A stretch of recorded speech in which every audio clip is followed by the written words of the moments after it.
मौजूद दूसरे की तरफ बढ़ते हैं। शहबाज शरीफ साहब और जहांगीर तरीन साहब की खुफिया मुलाकात का इंकशाफ हुआ है। राना सनाउल्लाह साहब से जब सवाल हुआ तो उनका क्या कहना था, बड़े जरा ये देखते हैं।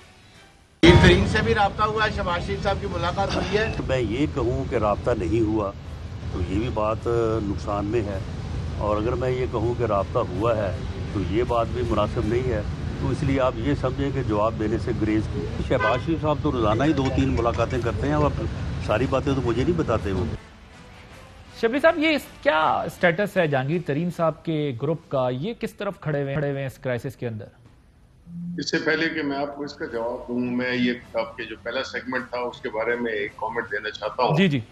कि देखें, जब कोई मुल्क जो है, जब उसके नजदीक करप्शन, लूटमार और इदारों का मफलूज होना कोई अहम बात नहीं है, और एक जो ट्रांजिटरी, एक आर्जी मसनूई चीज, आर्जी चीज, मसनूई नहीं, आर्जी चीज जो कि एक आलमी वबा की सूरत में फैली हुई है, तो फिर मुल्क का अल्लाह ही हाफिज। लेकिन मैं इतना बताता चलूं कि इमरान खान और उसकी टीम जो है, हम इस जहाद पे निकले हुए हैं कि हमने इस मुल्क से जो मुल्क के वसाइल को लूटा गया है और जो इस मुल्क के साथ किया गया है, हम उसको करेक्ट कर रहे हैं। ये अहम चीज है, क्योंकि हमारी आने वाली नस्लें जो हैं वो कम से कम उस तकलीफ से ना गुजरें जिससे कि हमारी जो प्रेजेंट जो यंगर जनरेशन है वो गुजर रही है। तो इसलिए हम इसके बारे में क्लियर है, हम इसमें पूरे सॉलिड खड़े हुए हैं कि हम जो है तो इस जहाद पे कायम रहेंगे और हम उसमें मजीद तेजी लाएंगे। ओके।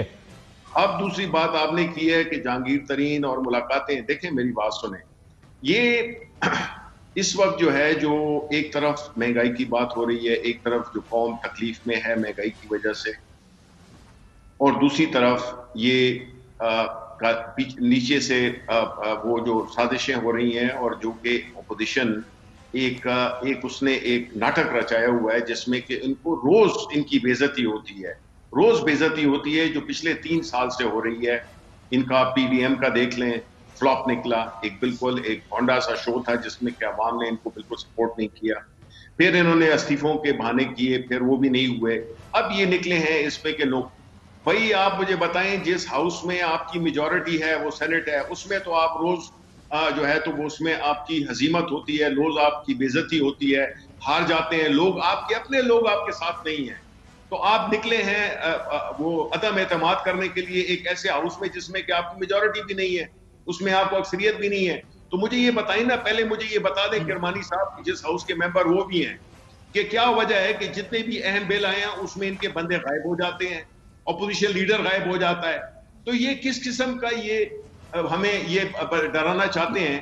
करें, अमली तौर पे करें, अमली तौर पर करें। अच्छा, और ये जो जहांगीर तरीन साहब कहते हैं हमने ऑप्शंस खुले रखे हुए हैं, बातचीत का ऐलान किया हुआ है, लोगों से मिल रहे हैं, सारा कुछ, ये कोई थ्रेट नहीं है आप लोगों के लिए?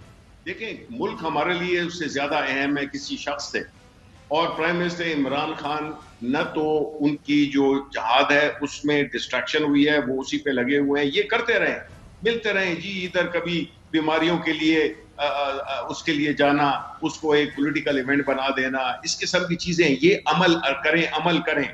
ये सिर्फ जो है ना, ये जो जबानी जमा खर्च करते रहते हैं। सर, ऑपोजिशन तो अपनी जगह है, लेकिन आपकी जो पार्टी है, ग्रुप है तरीन साहब का, उस पर आप लोगों की क्या राय है? वो कहीं जा रहे हैं, नहीं जा रहे? कोई बातचीत खान साहब की हुई है, उनसे कोई राब्ता होता है, कोई आप लोगों का राब्ता होता है, क्या हो रहा है? देखें, ये पहली दफा है कि जो मिले हैं, ये कई बार मिले हैं, अभी भी मिले।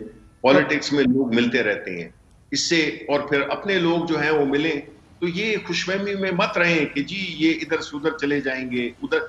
मैं तो ये कह रहा हूं ना, जो भी है, जिसे पश्तो में कहते हैं दा गज़ो दा मैदान, ये मैदान है, और आप उसमें बजाय बातें करने के आप अमली करो। ये आपने किरमानी साहब, अमली तौर पे आप क्या कर सकते हैं? वो कहते हैं सेनेट में आपको हर बिल पे डिफीट, आपको जहां नंबर आपकी मेजॉरिटी है वहां पूरा नहीं हो पाता, हर तरफ हमने आपको डिफीट किया। ये आप अमली तौर पे करना चाहते हैं? सुबह ले आए, कर लें, मुलाकातें कर रहे होंगे, लेकिन हमारे लिए खतरा कोई नहीं है। आप लोग जो है वो उस पर कहते हैं अभी हम कंफर्टेबल जोन देखेंगे, अभी वक्त का तयन करेंगे, अभी देखें। वो कह रहे हैं कर लें जो करना है, कोई मसले वाली बात नहीं आए। देखिए, ये भी इनकी ख्वाहिश जो है वो सारी पुराने एरियाज के साथ इंशाल्लाह पूरी कर दी जाएगी। मेरा सिर्फ गुजारिश करने का ये मतलब है कि हुकूमत जो होती है, अमल उसने करके दिखाना होता है। और हुकूमत में तनकीद बर्दाश्त करने का हौसला भी होना चाहिए। हमारे पे बहुत तनकीद होती थी, आज तक की जा रही है, बेजा तनकीद भी की जा रही है, झूठे इल्ज़ामात हैं, अभी तक कोई सबूत प्रूफ नहीं अदालत में हो सका। आप देख के केसेस उठा लीजिए, शाहिद खगान अब्बासी का केस हो, राना सनाउल्लाह का केस हो, साद रफीक का केस हो, एक मुझे केस बता दें जिसमें कि अभी तक अदालत में सबूत प्रूफ हुआ। नैब तो डेट पे डेट लेती है। खैर एनीवे, अवाम ये देख रहे हैं सारा। तरीन साहब के साथ क्या स्टेटस है आप लोगों का? देखिए, गुजारिश है तरीन, देखें सियासत में राब्ते होते हैं, सबसे होते हैं, और जब एक इतना बड़ा इवेंट हो, एक इतनी बड़ी मूव जौन सी अपोजिशन करने जा रही है, तो वो जाहिर है उन्होंने तमाम इत्तेहादियों से भी राब्ते करने हैं, उन्होंने हुकूमत के अंदर जो गैर मुतमईन इनके अरकान हैं उनसे भी राब्ते करने हैं, तो वो राब्ते तो जारी रहते हैं। सर ये तो देखें ना, ये तो एक स्टेटेड पोजीशन होती है किसी पॉलिटिकल पार्टी की, वो भी ये कह रहे हैं राब्ते रहते हैं, आप भी ये कह रहे हैं राब्ते रहते हैं, वो अदम एतमाद लाने की बात करते हैं, आप लोग कहते हैं नंबर तो एक्स्ट्राऑर्डिनरी है, लेकिन लाते हुए कंफर्ट नहीं नजर आता कि नेक्स्ट स्ट्रेटजी क्या होगी, प्लानिंग क्या होगी, कौन वजीर आजम बनेगा, कैसे कराएंगे सारा। तरीन साहब, क्या ये बात ठीक है कि तरीन साहब के ग्रुप पे या पीटीआई के अंदर के लोगों पे ज्यादा रिलाई किया जा रहा है बनिस्बत अपने ऑपोजिशन के जो कैंप्स हैं उसमें, क्योंकि लास्ट टाइम में कोई ना कोई डिच करा देता है एक दूसरे को, 10-12 लोग इनकी तरफ चले जाते हैं। ये जब अदम एतमाद होगी, जिस दिन लाई जाएगी उस दिन इंश्योर किया जाएगा, इसकी तो बाकायदा एक डेट अनाउंस की जाती है ना। बाकी ये छोटे मोटे जो बिल आते हैं उस पर हर वक्त हर मेंबर भी मौजूद नहीं होता, लेकिन फिर भी ये सेनेट में भी जो हुआ कि 29 हुकूमत के थे, 29 अपोजिशन के थे, और टाई पड़ी तो उस पर चेयरमैन ने अपना जो उनका कॉन्स्टिट्यूशनल राइट है, ठीक है, उन्होंने एक्सरसाइज किया, होना तो ये चाहिए स्पीकर और चेयरमैन गैर जानिबदार रहें, लेकिन बहरहाल but the vote of no sir, मगर ये कैसा हुस्न इत्तेफाक है कि टाई इतने इंपॉर्टेंट चीज जिसको आप कहते हैं कि मुल्क के खिलाफ हो रही है, वो टाई पड़ जाती है वहां। फिर मेरी बात तो मुकम्मल करने देना, सर अब टाइम थोड़ा कि अदम एतमाद is a big thing, is a big move. उसमें कोई सारी कार्ड्स हम आपको मीडिया पे तो नहीं दिखा सकते या शो कर सकते आके, लेकिन तमाम राब्ते हो रहे हैं, राब्ते हुए भी हैं, मजीद भी हो रहे हैं। हुकूमत बजट पेश करेगी इस दफा? मैं यार कोई नजूमी तो हूं नहीं कि बजट पेश करेगी नहीं, लेकिन उससे पहले अगर अदम एतमाद हो जाती है तो फिर जो नई हुकूमत आएगी वो पेश करेगी। सर मगर वो तो अगर पे चली गई ना बात, इसका मतलब अगर हुकूमत के पास बजट तक पेश करने तक का टाइम है और अभी तक आप लोग सर्टन नहीं है, तो फिर तो जाहिर है कि अगले इलेक्शन की है। शिबली फराज साहब, फरवरी, मेरी गुजारिश सुनिए, फरवरी, ये फरवरी और मार्च का महीना, ये हाँ, बहुत डिसाइसिव महीने हैं, ये मैं आपको बता दूं। ठीक है, ये बहुत डिसाइसिव महीने हैं और इन्हीं में इंशाल्लाह ताला अदम एतमाद भी कामयाब होगी, मुझे बहुत उम्मीद है। जी शिबली साहब, लोग तो मर गए हैं महंगाई से, गुर्बत से, बेरोजगारी। ठीक सर, पॉइंट टेकन सर। जरा शिबली साहब को कंक्लूड करें। जी शिबली साहब, तो हमारे दोस्त नाराज होते हैं, अब क्या किया जाए मुझे बताएं। जो फैक्ट है, जो हालात हैं लोगों के जो हो गए हैं, लोग अपने ओके सर, शिबली साहब उस तरफ तो एड्रेस किया जाए ना जी, लोगों को कोई रिलीफ तो दिया। किरमानी साहब, आप क्योंकि स्काइप है, दोनों का कनेक्शन का इशू होता है, वो आप लोगों के फिर क्लैश करती है वॉइस। जी शिबली साहब, देखिए बात यह है कि ये मामूली बिलों को मामूली कहते हैं और पार्लियामेंट के काम होता है लेजिस्लेशन, अगर उसमें ये इसको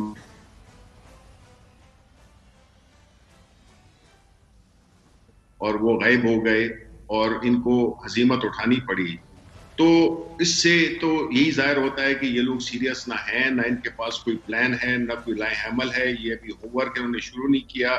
मौलाना जो है तो उनको अपने घर में शिकस्त हो गई है। और जहां तक केसेस की बात कर रहे थे, तो मुझे ये बताएं कि ये जो केसेस को आगे ले जाना है वो तो ये करते हैं। आप मुझे बताएं कि इनके जो लीडर ऑफ द ऑपोजिशन है, जो कि शहबाज शरीफ साहब हैं, उनके मुंशी के अकाउंट, मकसूद मुंशी के अकाउंट में अगर 4 अरब रुपए अगर आए तो इससे बड़ा सबूत क्या है? जो हुदैबिया पेपर मिल था उससे जड़े सबूत क्या है? अब इन बातों को छोड़ें, इन्होंने तो जो मुल्क के साथ किया है, इन्होंने, मैं जब इदारों की बात करता हूं ना, तो आप समझा करें कि इन्होंने इस मुल्क को लूटने के बाद जिस तरह अपने लिए रास्ते बनाए, उसी की कीमत मुल्क जो है तो अदा कर रहे हैं और हमारी आने वाली नस्लें अदा करेंगी। लेकिन अल्हम्दुलिल्लाह कि इस मुल्क को इमरान खान जैसा लीडर मिल गया है जो कि न डर भी है और उसको इस मुल्क की जो मुस्तकबिल है उसके लिए वो दिन रात कोशा है। वो कोई अपने लिए ना कारोबार कर रहे, ना जायदादें बना रहे, ना अपनी औलाद को उसने जो है तो कवर दिया हुआ है जिस तरह की इन्होंने टुवर्ड्स किया द हुआ है। वेरी एंड सर 30 सेकंड्स मैंने ये कंक्लूड करना है, फिर मुझे महंगाई ये बताएं कि जो आप लोगों की काबीना की एक्सटेंशन होनी है उसमें जहांगीर तरीन साहब के ग्रुप का भी कोई हिस्सा है, पंजाब और वर्कर्स दोनों में? देखिए जी, ये प्राइम मिनिस्टर का वो है सवादीद है कि वो किसको बनाते हैं किसको हटाते हैं, ये उनकी वो है। और पूरी party prime minister Imran Khan के पीछे खड़ी हुई है और इंशाल्लाह जो भी फैसला वो करेंगे ना वो मुल्क की बेहतरी के लिए होगा। ओके। और अगर इनकी ये ख्याल है कि और ये कब तक एक्सटेंड हो रही है कैबिनेट? ये तो जी प्राइम मिनिस्टर साहब जब रशिया से वापस आ जाएंगे, जो कि बहुत बड़ा है, मैं तो आपसे रिक्वेस्ट करूंगा कि जी इस तरह के अहम मसलों पे आप प्रोग्राम करें जिसमें कि प्राइम मिनिस्टर है, रशिया जा रहे हैं, एक इतना बड़ा एक इवेंट हो रहा है 23 साल में पहली दफा रशिया के साथ जो इलाके की। सर मैंने चाइना के पे भी की थी, इंशाल्लाह रशिया पे भी करेंगे। कल प्रोग्राम देखिएगा, कल रशिया वाले पे करेंगे, बिल्कुल बात करेंगे। इस पे करते रहते हैं, बिल्कुल इंपॉर्टेंट इश्यूज के ऊपर ही बात करनी चाहिए। महंगाई भी इंपॉर्टेंट है और डिप्लोमेसी भी इंपॉर्टेंट है, दोनों चीजें इंपॉर्टेंट है। किरमानी साहब 30 सेकंड्स, किरमानी साहब 30 सेकंड। मैं ये अर्ज कर रहा हूं कि देखिए पार्लियामेंट में तो ऑर्डिनेंस के जरिए खुद ये बुलडोज करने की रवायत है। वज़ीर आज़म साहब पार्लियामेंट में आते नहीं है, तो इनको पार्लियामेंट का कैसे तकद्दुस का क्या बात करने की अच्छी नहीं लगती। Coming back to cut the story short, देखिए इस वक्त अवाम का जो मसला है ना वो है रोटी, वो है बिजली के बिल, वो है सुई गैस के बिल, बच्चों की फीसें, अद्वियात, उसमें इनको सोचना चाहिए। सर वक्त खत्म हो गया प्रोग्राम।